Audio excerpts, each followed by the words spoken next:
News Futebol Clube, com Dimara Oliveira. Já está aqui entre nós a nossa centroavante predileta, tem lugar na seleção brasileira que eu escalo dos cronistas esportivos por resto da minha vida. Ai, que lindo, tem lugar nessa seleção brasileira, tem. Tem, porque eu vou te contar uma coisa aqui, não é esse negócio de preconceito, mulher que entende de futebol, não. Tem gente que entende de futebol, tem ser humano que entende de futebol acima da média. Dimara é uma dessas. Por isso está sempre com a gente aqui pela manhã para bater essa bola. Adorei. Dimaritz, conte-nos tudo e não esconda nada a partir de agora. Mas quem está escondendo são os treinadores, sou eu, não. Olha lá, liguei agora pro Domênico Bering, lá, o Atlético treinando em Porto Alegre. E aí, Domênico, e o time? Não tem time. Dorival agora tá fazendo um rachão. Eu falei, mas rachão? Porque é véspera de jogo e tal. Eu falei, mas nenhuma pista, né? Será que ele vai continuar com os 3 zagueiros? Como é que ele vai, né, armar esse time? Sabe que muda Deus como? tanto, né? E aí você pega lá no Olímpico, são 23 partidas entre Atlético e Grêmio. Sabe quantas vezes o Atlético ganhou? Do Grêmio? No Olímpico? Nenhuma. 2. 2? Em 23 Eu achei jogos. que não era nenhuma. 23 jogos, o Atlético tem 2 vitórias sobre o Grêmio no Olímpico. Isso em termos de brasileiro que a gente está falando. Bom, a situação é boa, hein? São 52 anos de história desse confronto, que sem dúvida nenhuma é super tradicional. Só que dessa vez vão ser 2 equipes extremamente pressionadas nesse Campeonato Brasileiro. Elas têm a mesma pontuação, 13 pontos, mas o Grêmio tem uma partida a menos. O Atlético tem 13 jogos e o Grêmio tem 12 jogos. A gente pode dizer o seguinte, eu esperava muito mais do Grêmio nessa Quem tá competição. treinando o Grêmio? É o ex-auxiliar do Falcão no Internacional.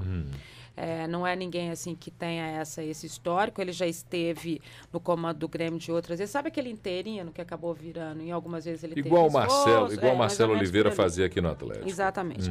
Então, só que nesse contexto, né, Paulo, eu esperava muito mais do Grêmio. Eu acho um Grêmio uma equipe que tem talentos individuais, que é muito bem postada em campo, que tem uma questão coletiva. É o Julinho Camargo, né? Isso, Julinho Camargo. Obrigada, Antonelli. Julinho Camargo. Anjinho. Porque se fosse um treinador famoso, eu diria que depois do resultado, algum dos 2 times já está sem treinador, mas tudo bem. Mas você lembra que depois do jogo do América, a última partida lá, o América arrumou uma confusão, né? O presidente teve que responder a N situações, por que não mudava, por que o Grêmio estava naquela história.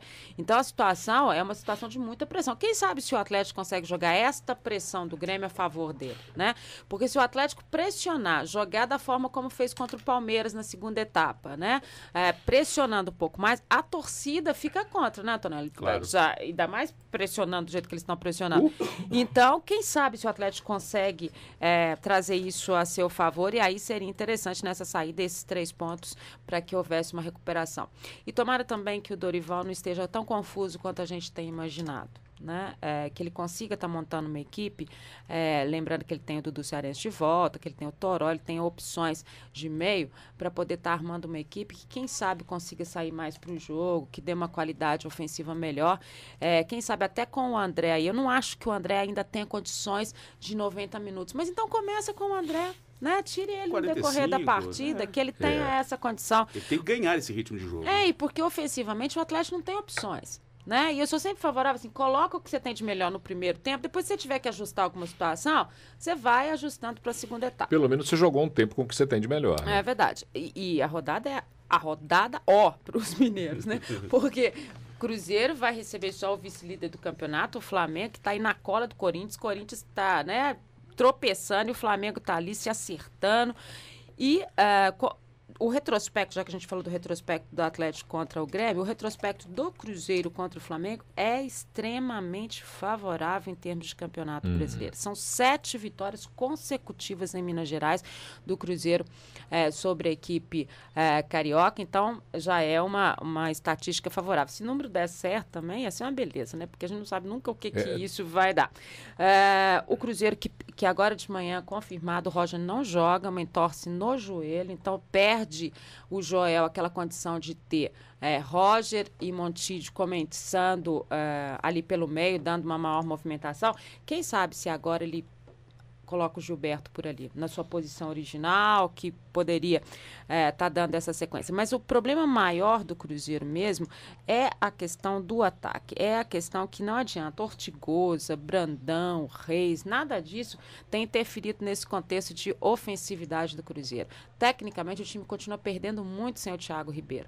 Então, eu sou favorável que ele mantenha a questão dos 5 ali pelo meio, mas não no esquema defensivo, né?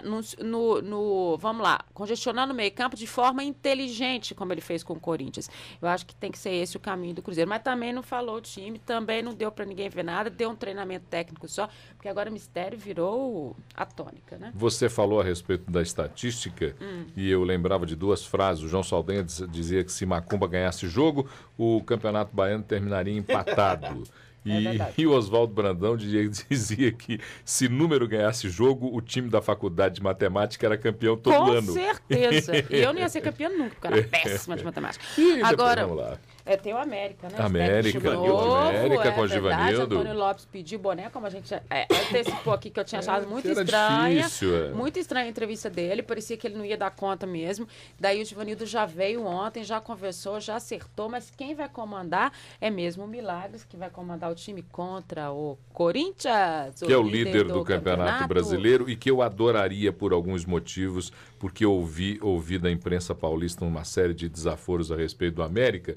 Então eu aqui no meu cantinho, Lanterna derrotando eu adoraria que o América infringisse ao Corinthians uma boa de uma surra para eu ficar mais feliz. Mas isso não sei se vai acontecer, não. E o pessoal brincando muito com essa história do Milagre ser o treinador lá, né? O Givanildo vai acompanhar. Quem sabe ele faz milagres, predestinado. Mas aí que tá a história, né, Tonelli? Se a gente cobrava do Antônio Lopes uma questão de conhecer esse elenco, o Milagres conhece muito bem.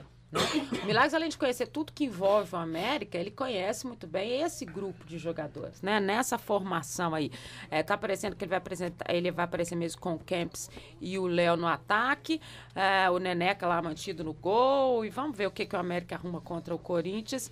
Olha, a rodada é a rodada para os mineiros. Tudo isso e muito mais você acompanha na tela da Band com Dimara Oliveira, ao 12:30 no Minas.